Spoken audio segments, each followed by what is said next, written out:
Hello everybody and welcome to this lesson on choosing a niche. So in this video, I'm just going to give a brief overview on what you should keep in mind when choosing a niche. And then in future lessons, we're going to get into more specifics and show you exactly how we research different niche ideas to determine if we are able to become an authority in that niche and actually earn some profits. So first of all, what is a niche? It's pretty simple. A niche is simply a topic that a group of people are searching for information or products and services on. So something like photography would be a niche. So generally, we like to recommend that you stick with a niche idea that is something you already have an interest in or knowledge in. You're going to be writing a lot of content and creating a lot of content for a long time, for 6 to 12 months, before you can realistically expect to be earning money from that. And a lot of people never make it to the point where they can start earning money because they get burned out by choosing a topic they're not really all that interested in. So make sure you choose something that you already have an interest in or a knowledge in or really want to learn about yourself, so that you can get through those first months when you're not really making any money and you're just building the site up. It's really going to help if you choose something that you already have an interest in. So generally, we recommend to start off with at least 2, probably 3 different niche ideas. And then as you research, you can determine which one of those niches is going to be the best for you to get into based on competition and what people are searching for in Google. So you need to keep in mind a niche can be really broad or very narrowed down. So something like photography, for example, is going to have quite a bit of competition. If you just search for photography tips in Google, the entire first page and probably second page, which hardly anybody goes to, is going to be filled with large authority sites. And that's really what you want to do, is become an authority. And the way that you can do that is to narrow down a bit. So you want to leave room to expand, but for photography as an example, you might want to specialize in something like film photography or something that's narrowed down so that you can really become an authority in a very specific aspect of photography. And once you're able to become an authority in something more specific, you can always expand from there. But instead of going after something that's really broad, try to narrow it down a little bit so that you can actually become an expert in the topic that you're covering.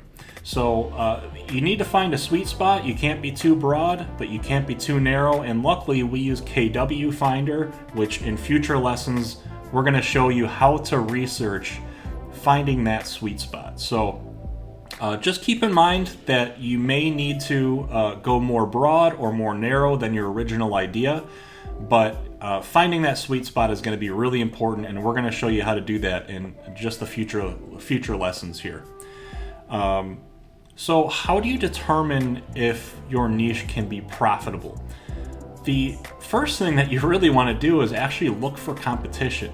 I know that seems counterintuitive, but in this day and age, the internet's been around for a while. Pretty much every niche is going to have competition.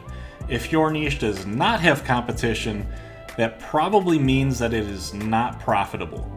So you really want to find something where there's not a super amount of competition, where you're never going to be able to break in and become an authority, but you do want to find something where there is competition so that you know it's going to be profitable, and you can actually look at those competitors for ideas and find affiliate programs that they might be using. So competition is not a bad thing, especially as some of the older websites get outdated and aren't updated. You're able to come in and provide fresh new content and hopefully increase in the search rankings over time.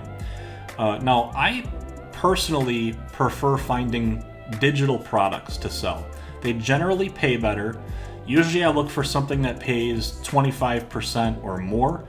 So some of the things that we promote are things like Bluehost, web hosting, KW Finder. We have on realestateLicenseTraining.com. We promote real estate license training courses. We promote home inspector courses, different online courses, education courses in the real estate niche.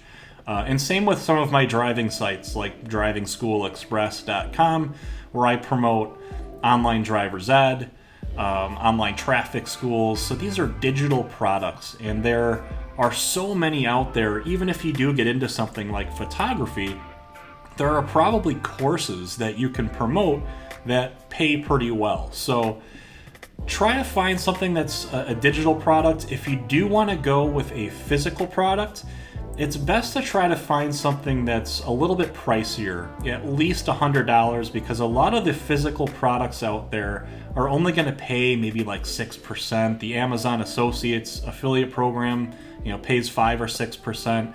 So if you're selling something that only costs 10 or 20 bucks, well, you're going to have to sell a lot of volume of that in order to really make a sustainable and decent income through your efforts. Promoting expensive products takes basically the same amount of time and effort as it takes to promote cheaper products. So try to find something that's a little bit more expensive. One example that I have is my former website, dogfoodinsider.com, which I've since sold. That promoted higher end dog food brands. So these are, bags of dog food that cost $100 or more.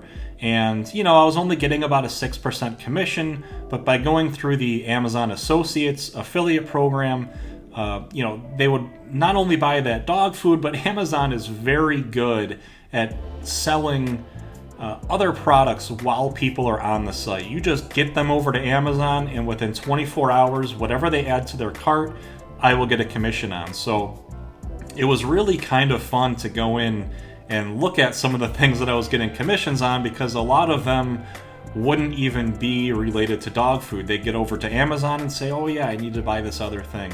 But your main product should be at least $100 and preferably more than that. So try to find a digital product to promote if you can. Otherwise, physical products, try to go with something that's a little bit more expensive. And of course, diversifying and having both would be probably the best idea. Finally, probably stay away from things that are fads. So, for example, fidget spinners. That was a big thing a couple years ago. Did we really think that was going to stick around? Probably not. Another fad is usually diets, like the keto diet or Atkins diet.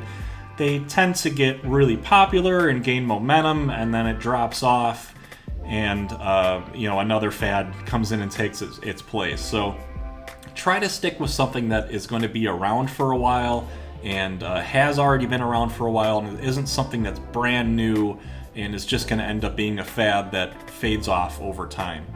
So that's pretty much it. We're going to get into more specifics in future lessons, so just keep in mind 3 ideas, 3 topics that you're interested in, have a passion in, you have knowledge in, or want to learn more about. And before you choose which one to go with, go through the future lessons, because we're going to show you exactly how to research each one of those and find the best niche for you. So go ahead and go to the next lesson, and let's keep going.